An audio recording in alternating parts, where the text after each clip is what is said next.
अस्सलाम वालेकुम नाज़रीन, आज हम बना रहे हैं टोमेटो चिकन कढ़ाई। बहुत आसान है, बहुत अच्छी बनती है, बहुत मज़ेदार, बहुत जल्दी बन जाती है। तो शुरू करते हैं। तो सबसे पहले हमने ले लिया 1 कप देसी घी, अपनी कढ़ाई में डाल लिया और उसमें हम डालेंगे 1 किलो टमाटर। याद रखिए हमने आंच नहीं जलाई हुई, हमने चूल्हा नहीं जलाया अभी, हमने ऐसे ही ऐड कर रहे हैं।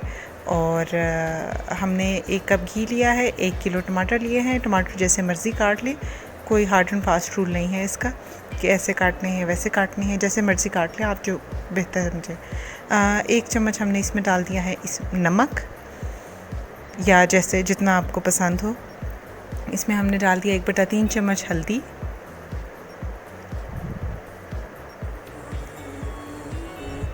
साथ हम ऐड कर रहे हैं 1 चम्मच लाल मिर्च,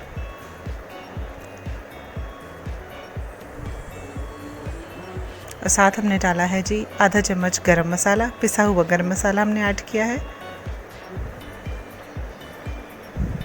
इसके साथ हमने थोड़ा सा डाल दिया आधा चम्मच लहसुन पेस्ट, और 1 चम्मच भर के हमने लिया है अदरक पेस्ट का।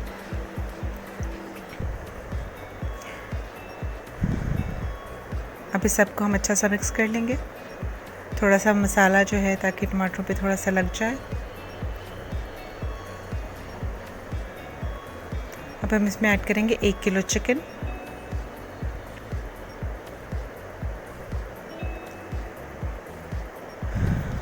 और अब हम इसका चूल्हा जलाएंगे।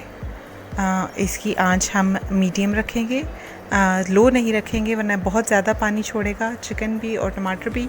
आपने इसकी आंच जो है मीडियम रखनी है, और बग़ैर इसको मिक्स किए, बग़ैर कुछ भी किए, आपने इसको कवर करके मीडियम आंच पे पकाना है और थोड़ी थोड़ी देर बाद देखते रहना है। तो जी ये हो गए हैं ऑलमोस्ट 10 मिनट इसको पकते हुए। आप देखिए पानी बहुत निकल आया, हमने पानी बिल्कुल ऐड नहीं किया था, लेकिन पानी कितना ज़्यादा निकल आया है। यहाँ पे हम ऐड करेंगे अपनी काली मिर्च, जो है 1 चम्मच हमने काली मिर्च ऐड की है। वैसे आप जब हमने मसाला ऐड किया था आप उस वक्त भी काली मिर्च ऐड कर सकते हैं। मैं इस टाइम ऐड करती हूँ काली मिर्च को, ताकि थोड़ा सा मसाला जो है वो हमारा पक जाए। तो उसके बाद हम काली मिर्च ऐड करते हैं और हम इसको थोड़ा सा मिक्स करेंगे, और इसको हम मीडियम आंच पे ही हम इसको कवर करके पकाएंगे, मज़ीद पकाएंगे। अभी हमने कवर कर दिया और हम इसको थोड़ी और देर पकाएंगे। तो अब हमें थोड़ा सा और टाइम हो गया है पकते हुए, और चूँकि हमारा चिकन अच्छी तरह से गल चुका है लेकिन अभी पानी मौजूद है टमाटरों का, तो अब हम इसको तेज़ आंच थोड़ी सी करेंगे और बग़ैर कवर के हम पकाएंगे, वरना हमारा चिकन बहुत ज़्यादा गल जाएगा। तो हम इसको थोड़ी सी तेज़ आंच पे हम पकाएंगे, और साथ साथ थोड़ा थोड़ा चम्मच चलाते रहेंगे कि नीचे ना लगे ये। और ये देखिए जी हमारा पानी काफ़ी हद तक सूख चुका है, और थोड़ा सा हमें क्योंकि मसाला चाहिए, तो हमारा ये रेडी हो गया है। इसमें हमने लिया है 1 टेबलस्पून सूखी मेथी, जो कसूरी मेथी होती है वो हमने इसमें ऐड कर दी है अपने हाथ में मसल के, और इसको हम अच्छे से मिक्स करेंगे। और यहाँ पे हमारी चिकन कढ़ाई हो गई है बिल्कुल रेडी,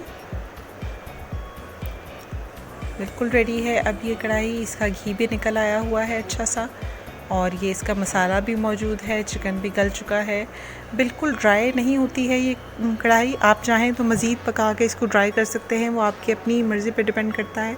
और अब हम क्योंकि हमारी खाना हो गया रेडी, तो अब हम इस पर डालेंगे ढेर सारा धनिया, हरा धनिया ऐड करेंगे इस पर काट के। आप इसमें हरी मिर्चें भी ऐड कर सकते हैं, लेकिन चूँकि हमने मसाला ऑलरेडी काफ़ी ऐड किया हुआ है, लाल मिर्चें भी और काली मिर्चें भी, सो हम हरी मिर्चें इसमें ऐड नहीं कर रहे हैं। और साथ हम डालेंगे इस पर अदरक, अदरक भी डाल दिया हमने, और हमारा हो गया खाना बिल्कुल रेडी। तो ये थी आज की डिश। होपफुली आपको पसंद आए तो हमारा चैनल ज़रूर सब्सक्राइब कीजिए। इंशाल्लाह अगली रेसिपी में मुलाकात होगी। अल्लाह हाफ़िज़।